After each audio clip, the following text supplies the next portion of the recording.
Hi everyone, welcome back to my YouTube. It's your girl Honey. Today I'm talking about a very sensitive subject in regards to sexual assault or abuse on the natal chart, how to find it, my personal experience, and also sexual energy, being a child and being aware of your sexual energy, being around predators as well. So it's going to be a very deep video, so please don't watch it if you are sensitive to subjects like this. I understand, okay? So what's influenced me to make this video today is last week there was a post by an astrologer called Astro Pluto Queen in a group that she is an admin of called Afro Astrology.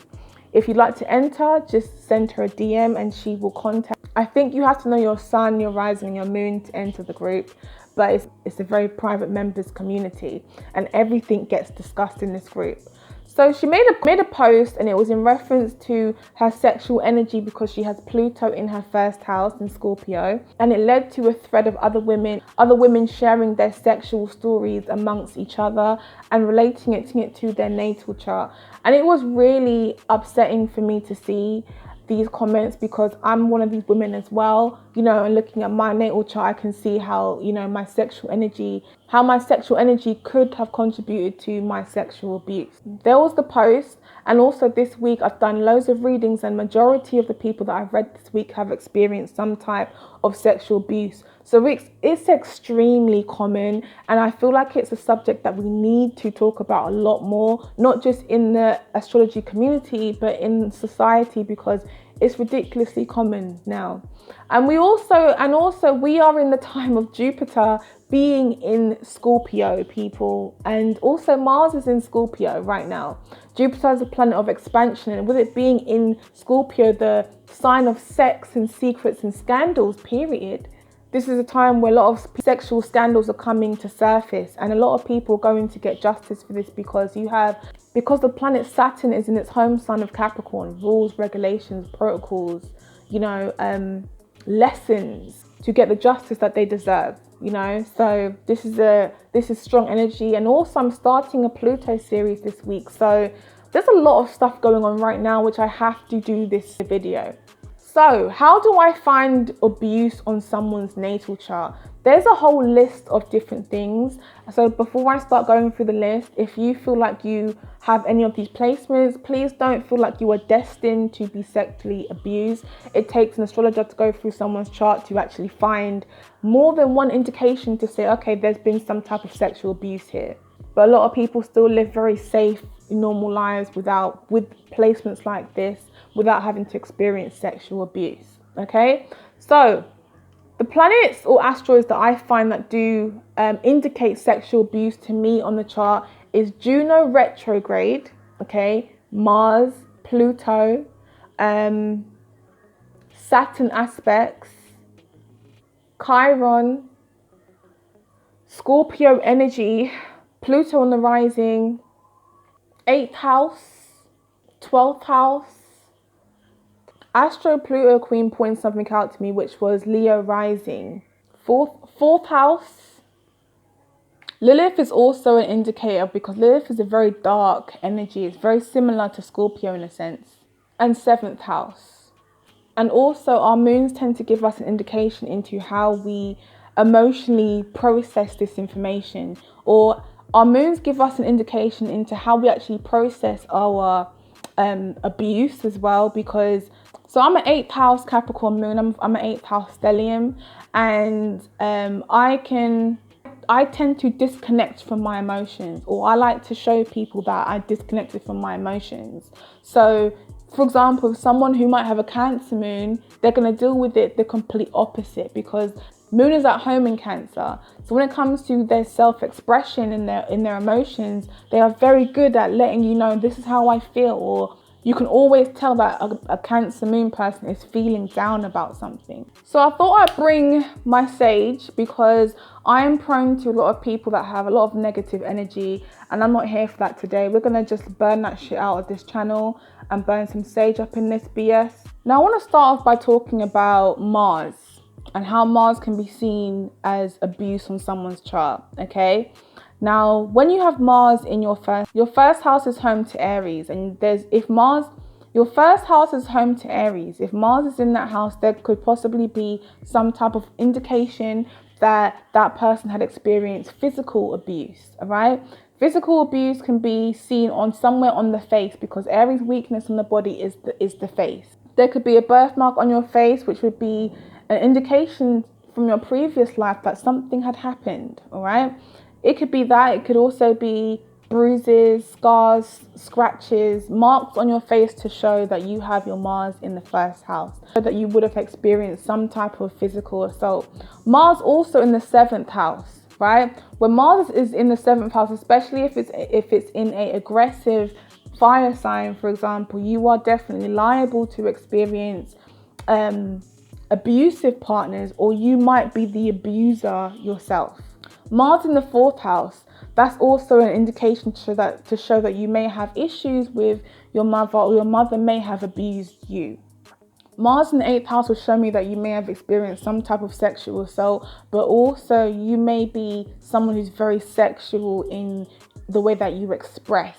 And you know what, Astro Pluto Queen actually pointed out something very interesting to me as well, and she mentioned a lot of Leo risings have experienced some type of sexual abuse as well, because they would have Scorpio in their 4th house, and most people I know are part of the Pluto generation, so a lot of times they tend to have Pluto and Scorpio in the 4th house, and this would be an indication that they would have experienced some type of abuse in their childhood, or some type of trauma in their childhood. When you have your Mars squaring Saturn, that's an indication also that you have experienced some type of sexual abuse, or you are the abuser. When you have your Mars in opposition to Venus, that's an indication that there could have been some type of sexual abuse, or there's a very misunderstanding between you and the opposite sex, and that can also lead you to do sex work, especially if you have it in the 12th, the 6th, or the 2nd and the 8th house. 2nd house represents your earned finances, it's your assets, your self-worth. The 8th house represents sex, rebirth, transformation, death, other people's resources, finances again, joint finances. And also what I found as well with Juno being retrograde, I tend to use that as more of like and also when I see Juno retrograde, that's an indication to me, okay, this person may have definitely experienced sexual abuse. So let's look at Chiron. When Chiron is in the 1st house, this gives someone a very horrible experience when it comes to their appearance anyway, and how they feel. And what I found is, because they have major self-esteem issues with this placement, a lot of times they tend to gravitate towards people to make themselves feel better. It also makes them very vulnerable, especially in the younger years, because a lot of them have experienced bullying, and this can also result in physical bullying, physical abuse. Chiron aspects, Chiron in the 4th house, Chiron in the 8th house. Chiron by itself in the 8th house. The other day, I read someone who had their Sun conjunct their Chiron in the 8th house, and this person expressed to me that she had experienced sexual abuse from a family member. She wasn't physically abused, but she was assaulted. Someone touched her inappropriately, and her Sun is in her 8th house along with her Chiron. So when Chiron's in the 8th house, this would give you an indication again that you could possibly have had an early introduction into sex, okay? And also would have some connections with death as well. And also when Lilith is in this house, and Lilith in the 8th house. So let's talk about Saturn. Now, what I found with Saturn, especially if it's in the 8th house, or if it's aspected to Chiron, aspected to Pluto or Mars, particularly Mars, there's going to be some type of sexual abuse. Also, if you have Saturn in Scorpio, you may have an abusive partner. This is people that are older than I am. Also, Saturn conjunct Chiron in the 8th house can make you someone who was sexually abused or could possibly abuse someone. And the sign also makes a difference, because the sign will give you an indication to know whether it's like old or young type of energy. And I also like to look at the Lilith as well, because the Lilith is a massive indicator to show what your dark sexual desires really are. Lilith in the 8th house can also indicate to me that this person may have been sexually assaulted.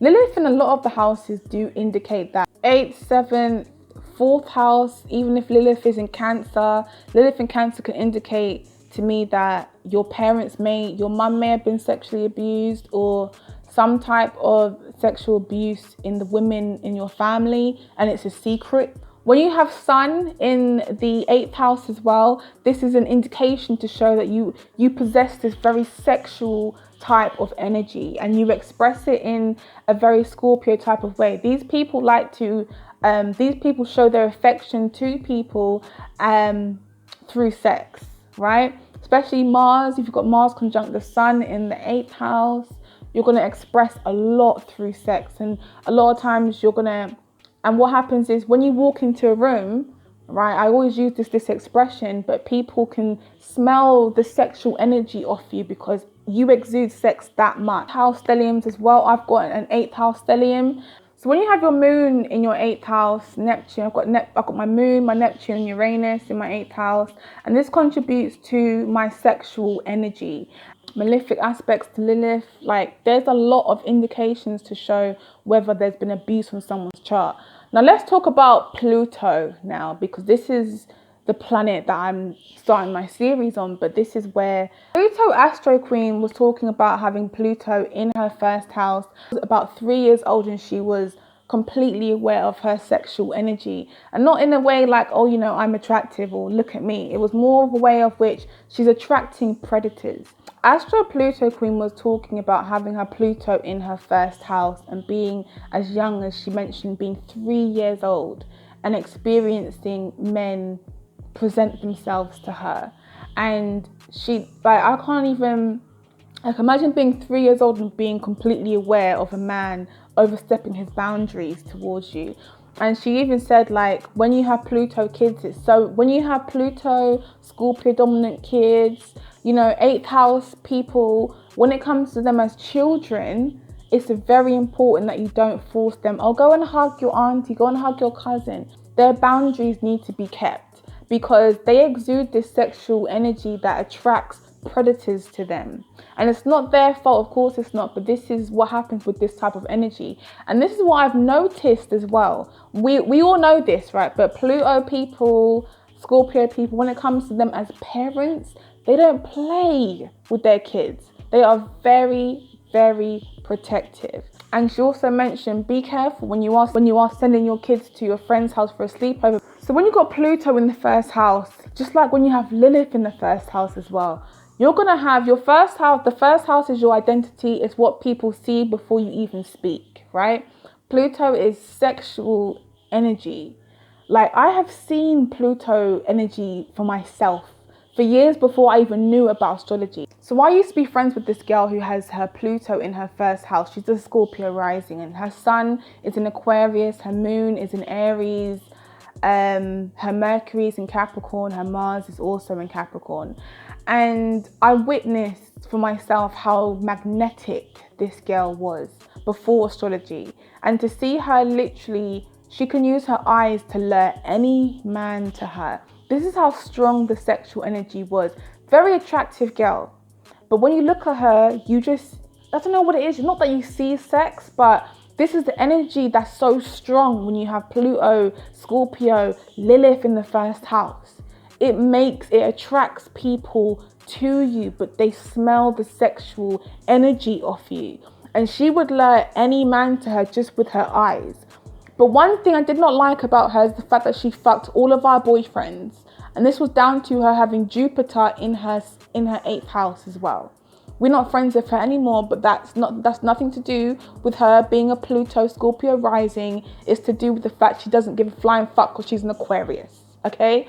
But anyway, and her Venus is also in Capricorn. These people don't give a flying fuck. When Pluto falls into the 1st house, it is very magnetic energy and it draws people to them. So they've got to be very careful when they are meeting people, because you never quite know what that person's motive also want to look out for Pluto in the 12th house. Pluto in the 12th house. The 12th house is home to Pisces. It's home to your imagination, your mind, your dreams, your illusions, the things that you can't see or touch. And when Pluto falls into the 12th house, it can give a sinister type of expression towards sex. And it can indicate to me that someone either has the feelings to someone's sex style would be something quite sinister, in a sense where they would like to be someone be physically abusive to them in a sexual kind of way. Like, you know, those stuff that you see on porn and stuff, in this very hardcore, very aggressive. That to me makes me think of a Pluto in the 12th house kind of person. Also, in some cases, depends on what's aspected to that Pluto in the 12th house.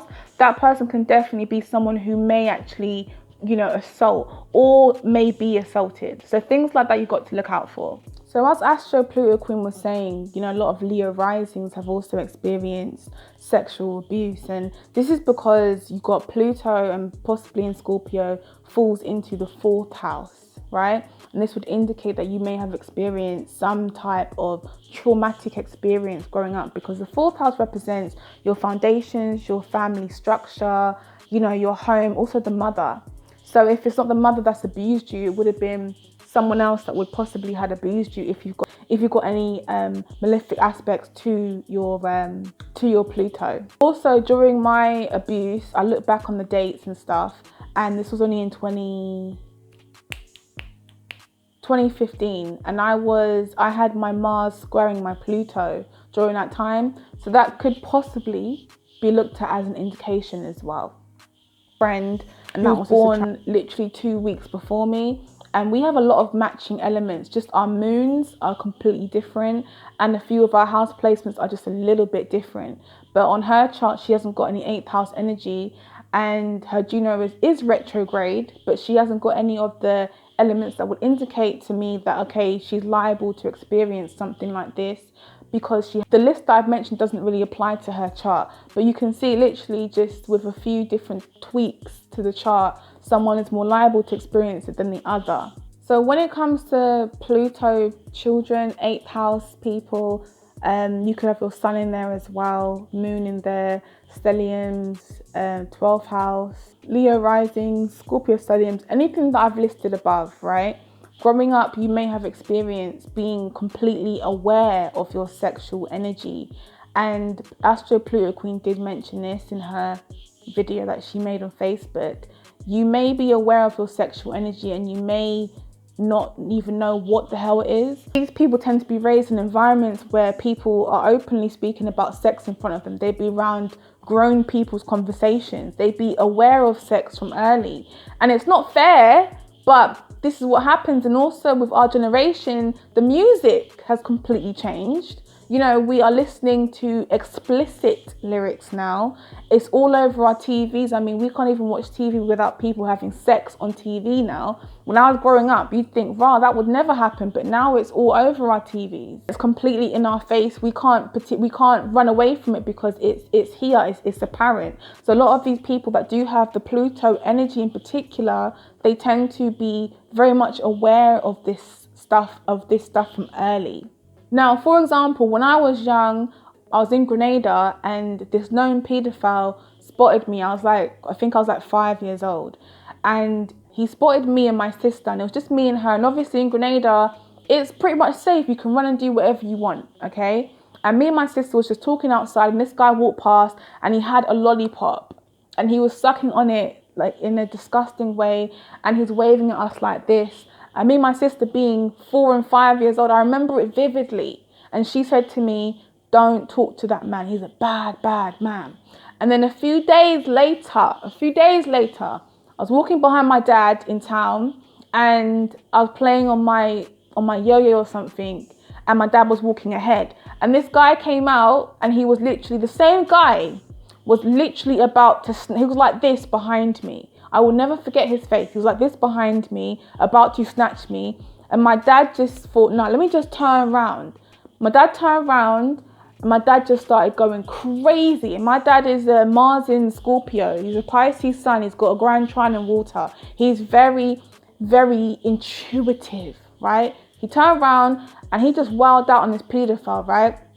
The whole community got involved. Everyone started cussing off the guy. The guy was just released from jail. And it's mad because I've never had this talk with my parents, but I remember it being 5 years old. I remember it like it was yesterday. And I knew he was what he was, But how did I know that at 5 years old what that person was, and never having that discussion? Just being aware of the energy. My dad was also someone who would tell me, don't sit on no man's lap. Don't sit on no man's lap. And it's like, yeah, but why can't you just tell me why? I never asked him, why can't you tell me? But I just knew not to do it. He also said to me, do not wear anklets, because anklets, I knew anklets to be something that prostitutes would wear. But you know how fashion changes and things come into season and stuff. Even to this day, he hates me wearing an anklet, but it's like it's an indication to say, hey, I'm available, come over here. Come have sex with me, whatever. He's always said don't wear anklets, but he's never said to me you can't wear it because of X, Y, Z. As a child, with this energy, you just know not to do things. You just know. And that's what it was with me. I just knew. And this is how it is when you have the Pluto energy going on in your chart. You are just aware of this stuff. So when it comes to your moons, I'm going to wrap this video up because it's way too long. When it comes to your moon would be an indication to me how you deal with your sexual assault, okay? And what is aspected to your moon as well. What I found is when you have like an earth moon, particularly Taurus, more so Capricorn than Virgo, okay? You are able to suppress your Taurus moon is more able to deal with their emotions and process it properly. But I found with Capricorn moon, i.e. myself, when it comes to our emotions, and mine's in the 8th house, it's a bit like I'm trying to control my emotions. I don't want to cry. I don't want to get emotional. What's happened has happened. I can't do nothing about it. Let me just move on and keep it moving. That's very Capricorn. But you want to express, but you can't express because it's in detriment, blah, blah, blah. When you've got water moons, it's a whole different ball game because they are about feeling. Cancer is at home in the moon. Moon's at home in Cancer. So when it comes to them feeling sad about stuff, they can't help but to feel. And when it's a full moon, this is where a lot of their emotions gets brought to the surface for everyone to see. And sometimes it can come out in the wrong type of way. Pisces moon, this makes you someone who's very, very intuitive. And I've seen some horrible squares to Pisces moon that would also indicate that there would have been some type of not letting go of things, not moving forward. And you know, Scorpio moon, oh god, it just gets worse. That's why I'm grateful that I do have an earth moon, and I do like my Capricorn moon, but I do wish I was able to express and be more emotional, like to feel, be more considerate of other people's feelings. But it's like a thing where I can't help that, especially when you've got a sun squaring your moon. That's what I have, my Aries sun squaring my moon in Capricorn. You kind of disregard your emotions and you look at it as it being a weakness. You know, there's so much looking at charts and stuff, and this is what I do like all the time, looking at people's charts and seeing how they deal with things. So I thought I'd make this video, which is so long, just to let you guys know exactly what you're looking out for on charts when it comes to sexual abuse. There are a number of different things that will point out to astrologers to let you know this person may have experienced it, or this person may experience it, or may have had an early introduction into sex. So there's different ways of looking about it. So I hope you guys have learned something today. Please like, subscribe, share, comment. I'll probably be doing more of these videos. I might do one in regards to substance abuse, mental health, stuff like that. So take care, people. I will see you on the next